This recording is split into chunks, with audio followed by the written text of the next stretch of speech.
Hi, this is Zak Mir with the Bulletin Board Heroes here at Vox Markets for Wednesday, the 20th of April. Starting off with Brandshield, so you can see that we may finally be ending the months or even years of the decline that we've seen in the stock. I've got a bullish divergence line there in place since February. That normally is a sort of a leading indicator in terms of a turnaround. Got that falling wedge there just on the resistance line of that falling wedge at 10 3/4, so an end of day close or weekly close above that. And we could be on our way towards 14 pence, which is was basically support on the way down, and the lower area of the gap down that we had back in January. Obviously, any sub 10 pence price action would probably mean that we have to go back to the drawing board in terms of recovery, as would be the RSI back below the 30 level and that February uptrend line. Moving along to a perhaps slightly happier situation, Cornerstone, which seems to be mixing fundamentals and technicals at the moment. We had that falling wedge break, that trend line break around 17 pence at the beginning of last month. A bit of a rally after that, but came back to the resistance line break area, which can happen. Now we've had a gap to the upside off the lows, and holding that gap at 17 3/4 could mean that we head towards around the bottom of the gap area again, that late January gap down around the 28 pence level, maybe as soon as the end of next month. Obviously, we don't want to make any new lows here. In the interim, if you're a fan of the shares and looking for a more substantial recovery, it could be that we're in the bouncing off the bottom of that broadening triangle from August last year, and that would imply a 2 to 3 month target, or maybe 3 month target as high as 45 pence. But let's get to the mid-20s maybe first before getting too excited.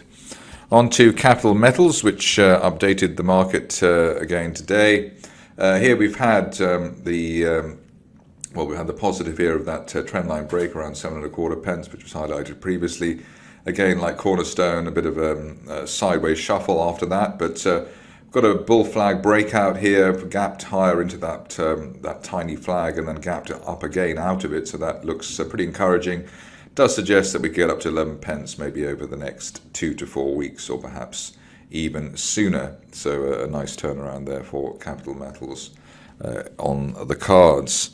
On to Eckoh or Eckoh maybe. Here we've got, we had a bear trap gap reversal, so gapping off the lows there, and never filled the top of that gap there at 38 pence, which is positive. We've also got a rising 50-day moving average, which is a second positive, and we've also recovered the old February support around 41 pence. So all in all, above the 50-day line at 42.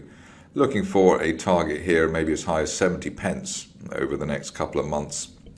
And that would take the shares back to where they were maybe back in the summer of last year. So looking much more encouraging there. To finish off the positive picture, we've got a bullish divergence line there. So we had the lower lows for March, April, but a higher RSI support. And that should provide and continue to provide reasonable momentum for the shares. Onto a stock where I chickened out at looking at it in terms of calling it higher. Here we had major resistance around 85 pence neckline resistance. That was broken yesterday on the close, and we followed through quite nicely there for Essenys. Looks as though we could head up to 109, 110 at the top of that rising March trend channel, even if the shares then fall away after that. But we want to hold 85 pence, basically, old resistance becoming new support ahead of £1.10 for Essenys. Itaconix, I keep looking at this one all the time for some reason. It seems to crop up all the time. Here we've had trendline break there from back in June last year. We've got a rising 50-day moving average. We've shuffled along or above the 50-day line over the previous week, well, last week at least, ahead of that trendline break. Gapped up today, which is encouraging.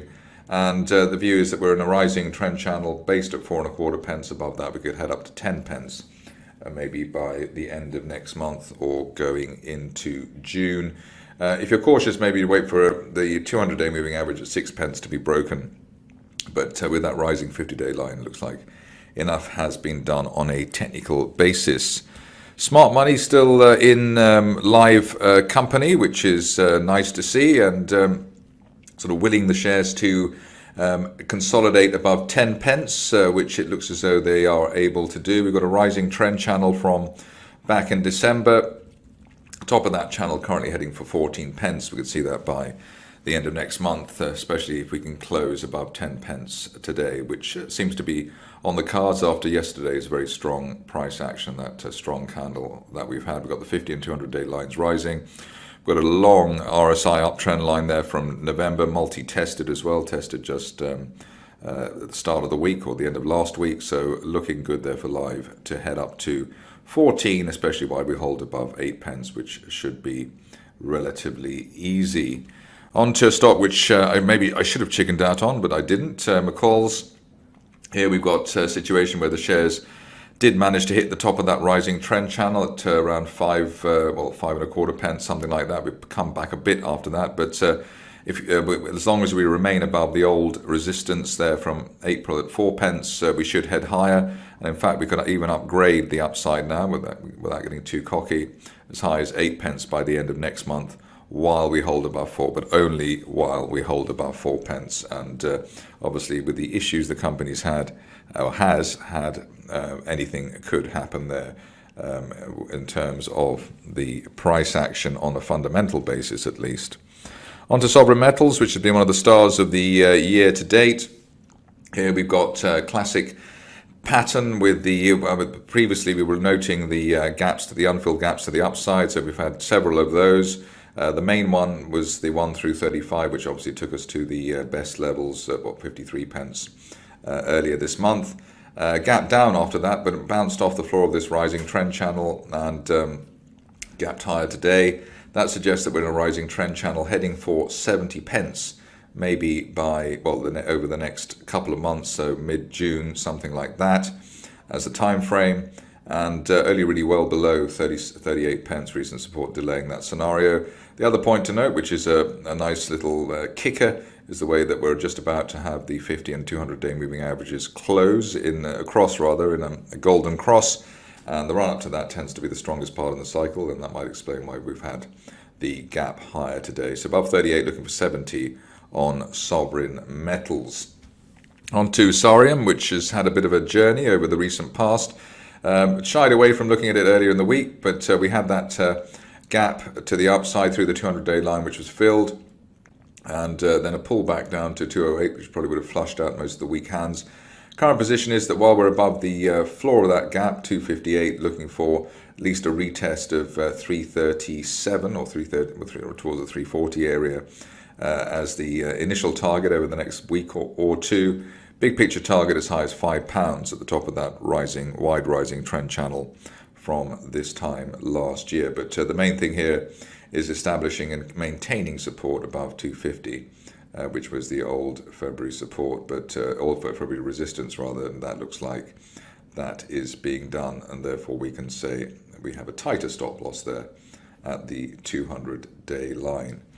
Just a couple of stocks to go now. First one is Simec, which has had a lot of coverage here before.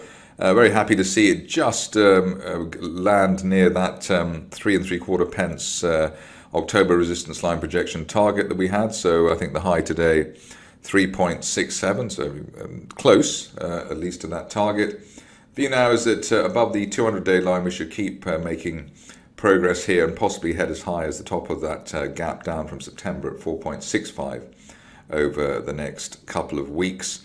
And that would probably suggest that we're in a rising trend channel, or we've got a resistance line there heading in the way that it would head towards the 4.75 area, or that gap area, top of that gap area, over the near term. And that means we're in a rising trend channel along the lines of what I've just drawn now. So that's been in place since October. Finishing off with Xtract, which looks as though it's just about to try and have a major breakout here.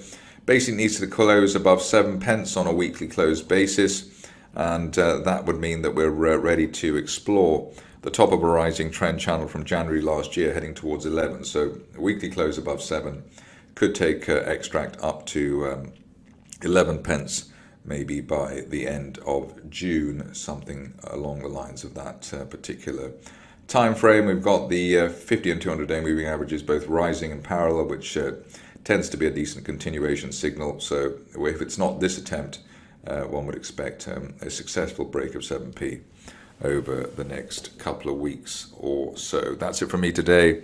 More updates tomorrow.